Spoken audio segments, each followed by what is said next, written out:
So in our last session, we covered till cube concept. Okay. So today what we are going to learn is transformation. Okay. We are going to learn in depth, at least not in depth, at least we are going to learn more about transformation topic now.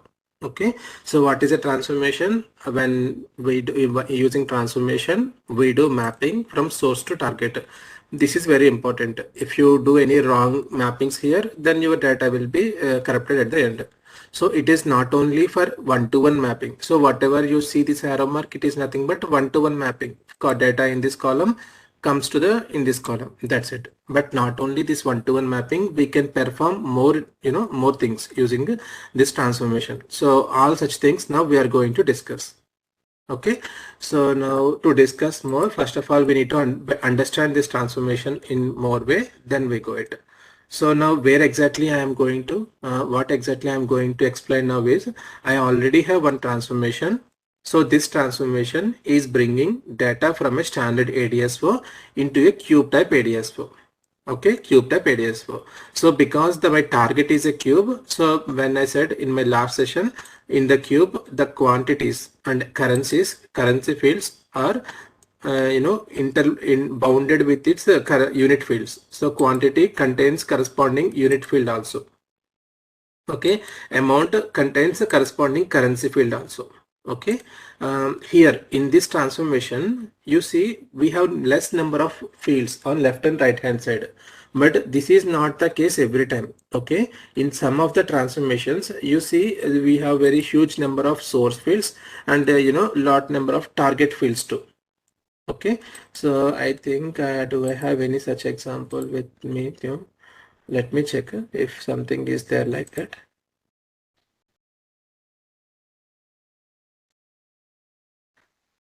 This is not custom. For example, let me take this field. If you see this transformation, which I taken it from the standard data source. Okay. If I taken the standard data source, you see it is not few. We have many fields are there. So I have around, how many fields are there here?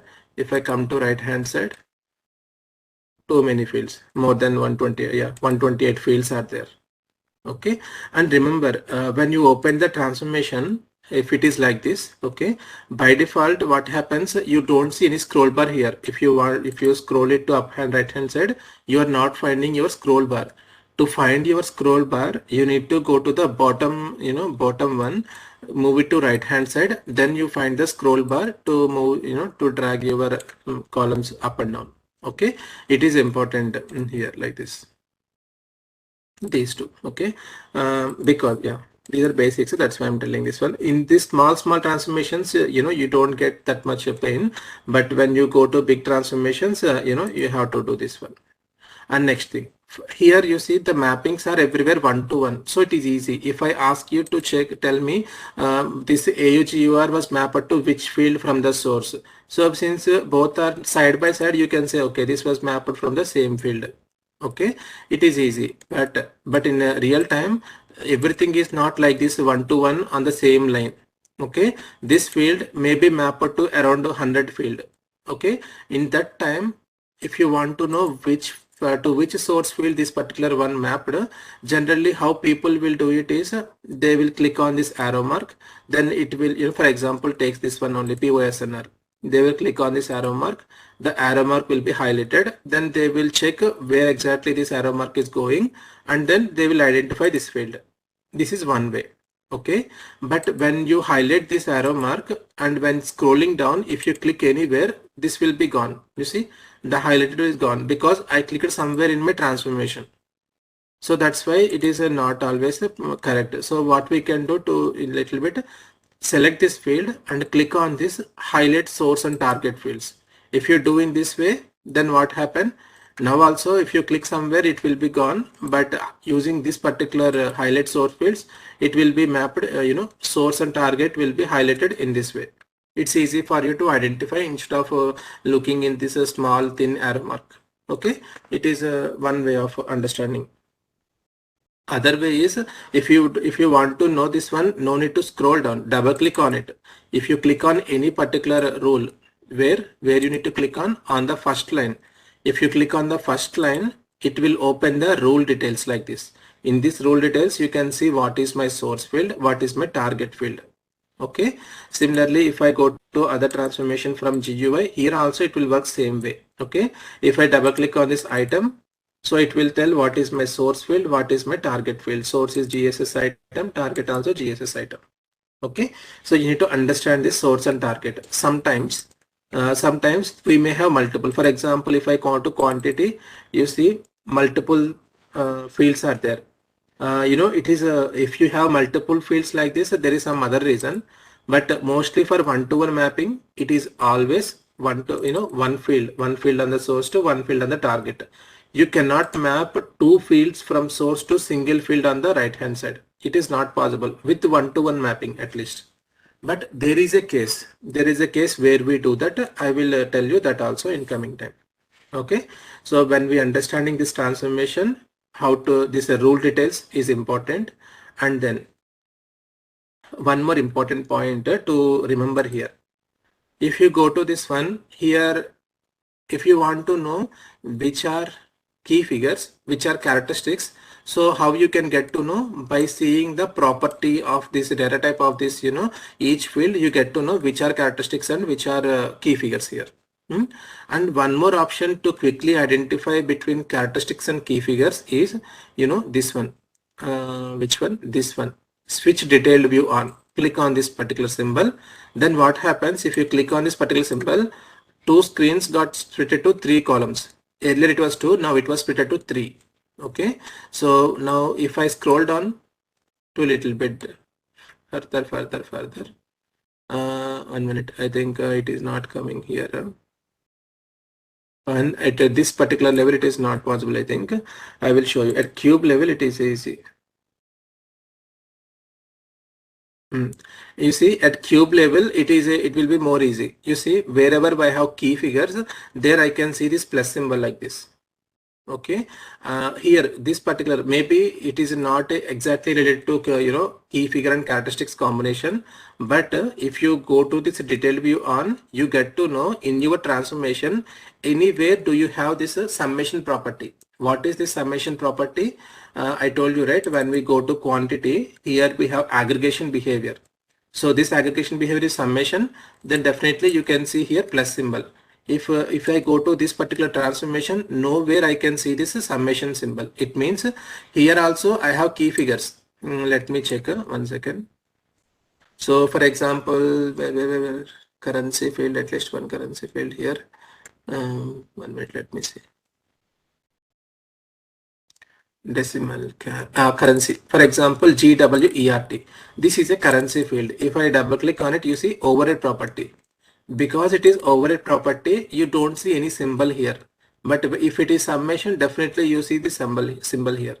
Okay, so there is a need to check sometimes whether it is a summation or override property. So if you quickly want to check this particular behavior, simply click on this detailed view on. Wherever you see plus symbol, it is a summation is there. If it is not there, then everything is a override property. Okay, just remember this one. It will be useful at some time. By clicking again on it, it will be switched off. Okay, that is one important property here to understand. And then next thing is you can use search option also. For example, here it is a SPARA, right? You are on the top of your transformation. Okay, now you want to know, so you want to search for one field here. It's very difficult to search. For example, I want to know SPARA, where is that field? If you keep on searching like this, our eyes will get pain, right? Sometimes if you know the technical name or if you know the text of it, then you can use this search button here, find button. Click on find button, SPARA. Then you see, by seeing the below message, search SPARA found and corresponding field highlighted. So it is important when it's a highlighted, don't click on your transformation. Mostly work with only this arrow marks. Okay, what is this? Scroll bars. Okay, scroll down. Wherever it was highlighted, that is SPARA. But before scrolling down, if you click somewhere to scroll down, then it is gone. Okay, remember, if it is highlighted, then never touch your transformation. Only use scroll bars to see where it was. Okay, and now it is there on the source side. If you want to see if it is available on my target side, you currently search. If you want to search the same in the source side, then you need to check this checkbox in source. Then what it will do, initially it will do search on the source side and click on OK. You see SPRA found, and you see this symbol second icon. If second icon was highlighted, it means there are more than one occurrence of this field. Okay, so now I am coming to my right hand side, scrolling down. You see, I can see this one highlighted, and if you click on this plus symbol, find next, it will show me the next one. Now see this zoom plus icon was disabled. It means no further search found. Okay, only 2 plus it is there.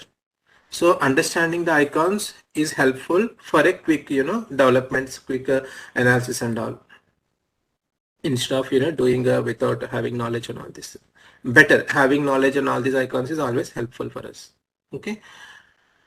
And coming to this, runtime status, ABAP and HANA runtime are supported. We will talk about this also in a coming time, not immediately. It is not much important at this point of time. Okay, so now we discussed about this one, we discussed about this one. Okay, and next thing is now if you want to document out this one, you can save it as an image also.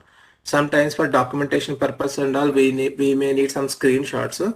So this is a very big big transformation. Having this screenshot is not too much useful. VAITM. Because if you keep it in somewhere pasted on any document also, it is not so easy for you to understand this one. Libraries, pictures, save. So let me go here. You see, if you open this one also, not on this one. Open with.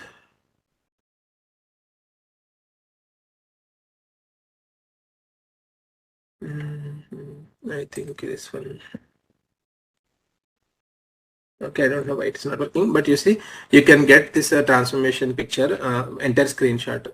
Okay, but okay, somehow it was taken till 117 only. It is not taking entire thing, but you can save it as a picture also. For small transformations, it will be helpful for the documentation purpose. Okay, so this is one thing. Not next rule is one concept. Not at this point of time as we are in the basic level. Okay, so this is the few things. Now next, these are just understanding the transformation. Now we will look into more details about this transformation development point of view. So now we are going to learn about formulas, constant mapping, read from master data, routine. We will talk when we are learning ABAP part. Okay, what are all these? When I click on any rule details, if I go to this rule type. Okay, earlier when I opened this, I told you about only source fields and target fields information only, and and then for key figures, aggregation behavior.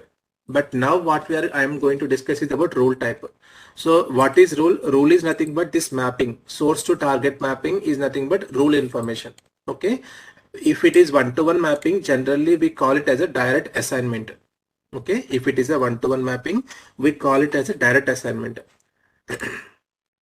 Apart from this, for example, you see this one, it is not one-to-one mapping. We have some symbol like this. Then what exactly it means? Double click on this one. You see what it is saying, rule type as constant. Okay, so we have multiple rule types are there: initial, record, constant, direct assignment, formula, read from master data, routine, something like this. Okay, we have many rule types are there. So out of it, we are now going to learn few things. Okay, in real time, it is not always one-to-one mapping. We perform multiple things. So whatever we are going to perform in real time, mostly we will try to understand those things. Okay, and using transformation, it is not always copying same information to the target. We can derive also new values. Okay, that part now I am going to take it out. So currently, as I said, the current example transformation which I am taking is I am reading data from a standard ADS4 into a cube. Okay, while I am moving this data from ADS4 to cube, what I am going to do now is I am going to derive some new fields. So what new field? For example, if you see here, it is a date field. Okay, here it is a date field, and I did one-to-one mapping on the date. Apart from this date, from date we can derive multiple things. What we can derive from a date?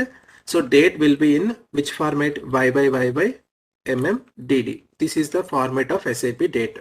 Okay. Now from this date, what I can do is I can derive month.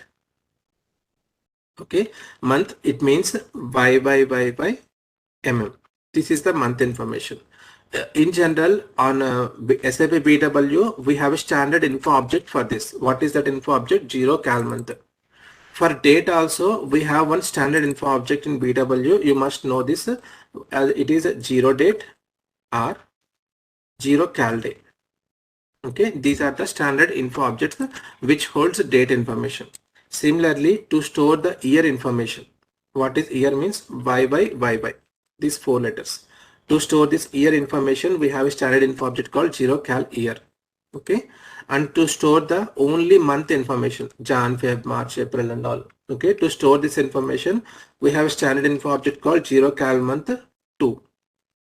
These are the important time dimension. So when coming to this data, we call them as time dimension.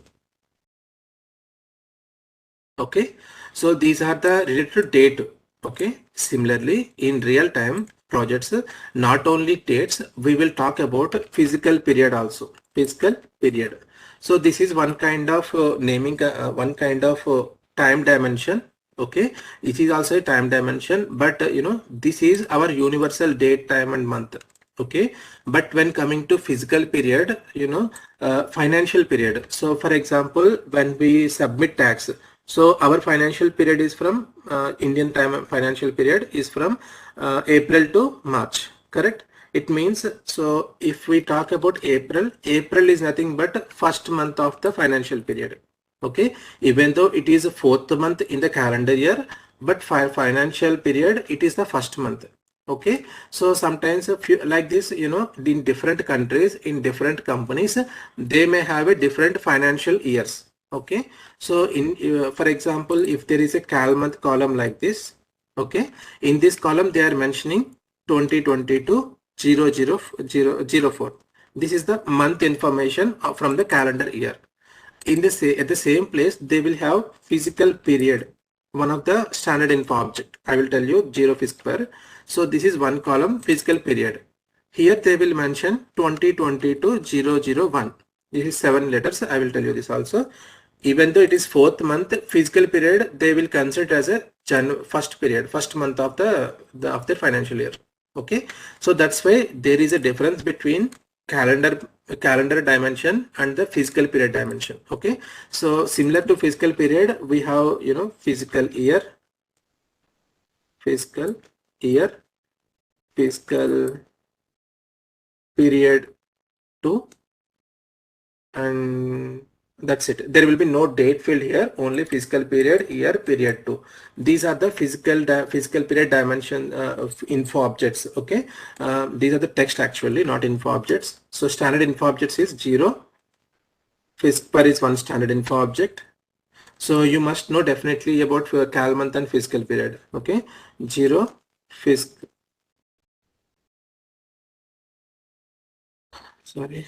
year and 0 fiscal 2. I think these are the standard info objects in BW to store this. So what was the format of it? Y by Y, Y by Y by MMM. It is 3-digit letter. Okay, not 01. Actually, if you take an example here, 2022-01 is my month. If I want to represent same in the physical year for physical period format, I need to represent 2022-001. Okay, instead of 01, I'm adding one more 0 in front of it. That's it. Okay, and physical year and physical period 2 are common. I think Y by Y by and MM. Okay, the triple M, I think I think so. I need to check once.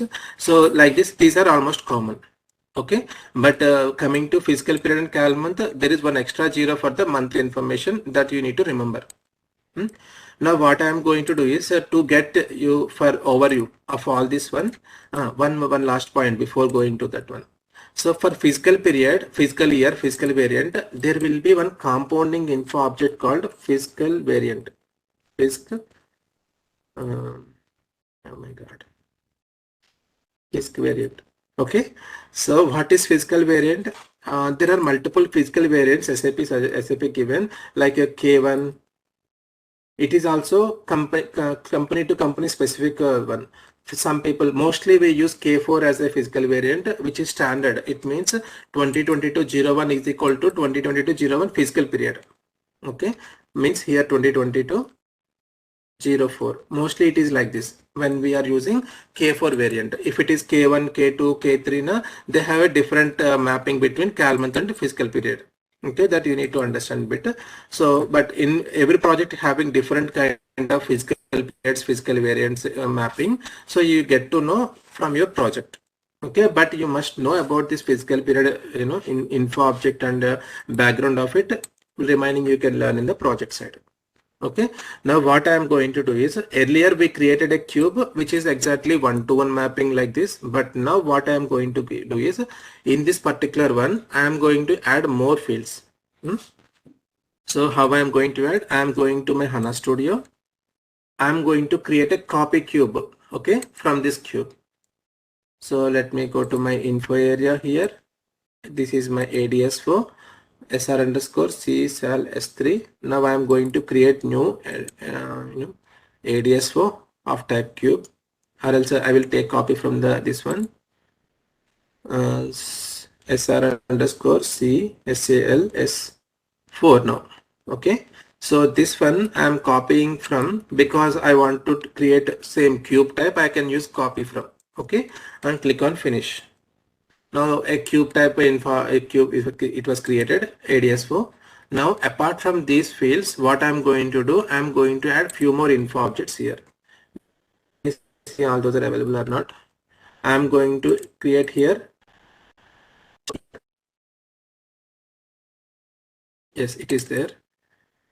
Similarly, zero cal month, 2. I told you, right? You see, for storing quarter information, we have one info object. To store cal week information also, we have one info object. So I am taking cal year, month 2, cal week and all. Okay. Similarly, I am going to take 0 first period also. You see, 0 fiscal period 3, fiscal variant, fiscal year. So I am adding all these. Why I am adding all this? To show you how exactly data looks for on these info objects. Okay, and then what I'm going to do is, for next topic, I need to add one more field. Let me check that field what it is. I'm going to add I'm going to add,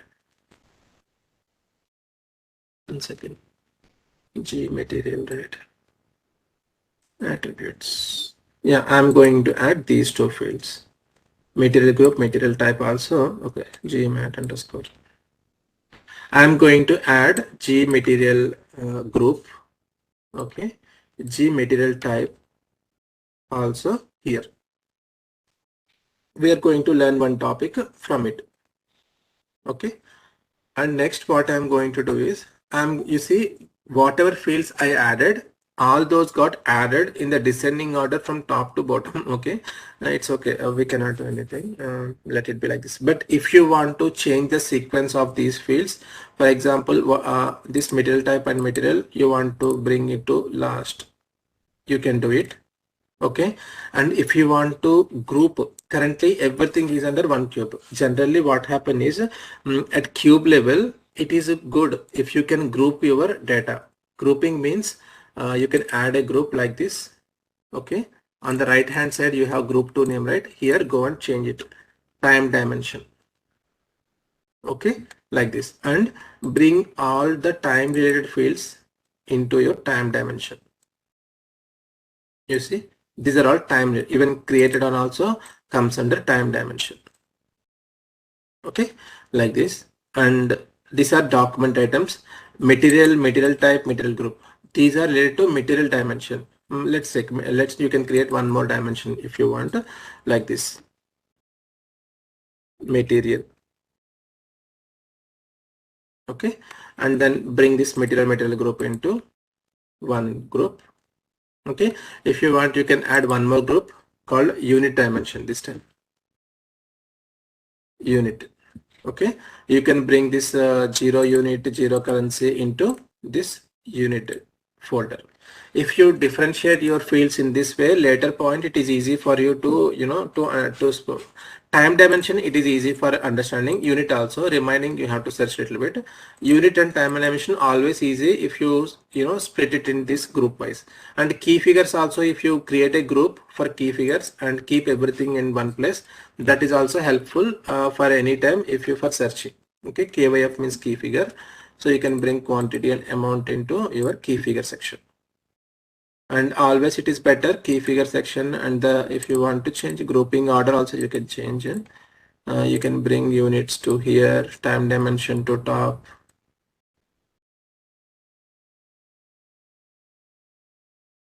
Like this, if you want you can do this kind of things and everything. Okay, it's not a big deal, but it's easy to do it. Great. So we learn how to create groups actually here. Now click on activate button. So your cube is getting activated.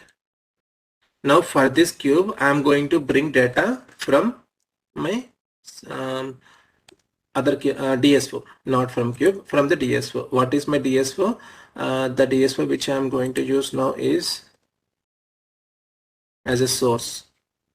This one, SR underscore, this one. So I'm going to right click on my cube, create new transformation.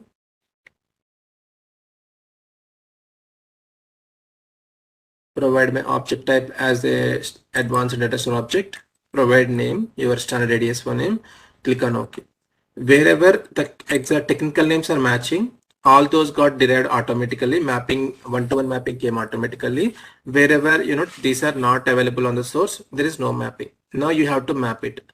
Now what you need to learn here is this cal month, cal year, cal month to cal week. All these can be derived from a date. You no need to write any logic to derive these fields. From date, system is capable of deriving your cal year, cal month to cal week also mostly. Let's see if it is coming correctly or not. Okay, so like this, if you do one-to-one mapping, you see these, because these are all time dimension, system can understand these info objects. So you can, these are time dimension info objects. That's why you see this is a clock symbol here. Okay, similarly from date, from date you can derive physical year, physical period, physical per. Okay, but physical variant you have to give it manually, constant. Okay, so for this, for here in my example, I want to keep physical variant as K4. As I said, most of the projects have K4 as a physical variant, so I want to keep here also K4. So how to give? Go to the rule details. Okay, I want to map K4 as a constant in my target. So for that reason, I'm double clicking on this rule. I'm going to rule type. I'm giving constant, and then whenever you select constant, it will ask you to provide the value here. If you have something to give it, or if you want blank also fine, but in my case I'm giving K4 here. It must be capital K, not small k.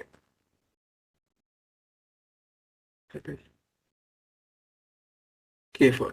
Okay, and click on transfer values. So K4 came, and then activate. Now these two mappings currently I'm not doing. Once we learn about this time dimension and constant, then we will come to this topic. Okay, activate it. Click on OK. Initial update selected means it is saying, system is saying these two are not mapped, please check. Okay, it's not a, it's a warning, it's not an error message. So my transformation got activated. If I refresh my info area, so now I can see transformation. Now I can create DTP for this. Right click on this ADSO, go to new DTP. Because now I am creating DTP on top of ADSO system. Yeah. Okay, which contains only one transformation. System taken this as source and target information. Click on OK. Since I am loading from a standard ADSO, delta is OK here, and click on activate. And we still yet to learn about full DTP and delta DTP differences. We will discuss in tomorrow's session. Go to execute, click on execute. Now what happened when we are loading data into a cube first time from a source ADSO, it reads data from the active table of active table of the DSO. So 9 records came here. End of process, but no, you see this is the still yellow. Yellow means still DTP is in progress. Whenever it turns to green, then it is completed successfully. Now go to admin target. You have 9 records. Now go to menu, utilities, display new data. Click on execute. No. So if you see here, this is your data in the ADS4. Now if you see here, this physical year, you see from the date year was derived correctly. I given constant K4, which means for all the records it will put K4 only, like hard coding. Okay, and physical period 3 derived from this one. Physical period also nothing but calendar year and month information, and calendar week. You see it is deriving calendar week. 2022 January 1st is a calendar week, comes under 2021-52. So system is deriving calendar week also from the date automatically. As I said, cal month 2 is a 2-digit information of the month information. I can see 001 everywhere. Cal month is also fine. Oh, this is physical variant, physical, and these are cal. So physical period 3, as I said here, physical period and physical period 3 contains three-digit month information, 001, 001. Okay, whereas cal month contains only which is 2-digit month information, 01. That is the difference between physical period and the cal month. Based upon your requirement, either you need to use cal month or cal month or physical period. Okay, and remaining all columns are the one-to-one mappings from that source. Now next what we are going to learn is now so in my topics we learned today constant mapping and time dimension. So these two so far we covered. Now next what we are going to cover is we are going to cover about read from master data. Okay, so what is this read from master data?